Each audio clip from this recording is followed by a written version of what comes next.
Skemat më të shpeshta të pastrimit të parave në Shqipëri përfshin gjithmonë një shtetas të huaj.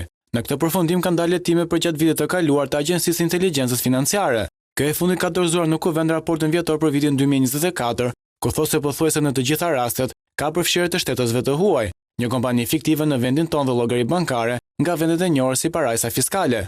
Agjencia thotë se skema më e përdorur është ajo e kalimit të fondeve nga kompani dhe individ të huaj të regjistruar në vendet e njohura si parajsa fiskale të një kompani fiktive themeluar në Shqipëri.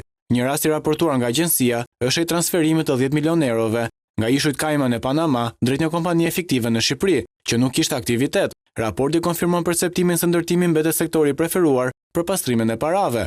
Raporti citon një funksionar të lartë të shtetit që ka përfituar 22 pasuri të patundshme në emër të vet dhe të familjarëve të tij. Raporti citon dhe skemat Forex dhe mashtrimet me call center, ku dyshohet se personat të përfshirë në këto skema kanë përfituar të paktën 40 milionë euro.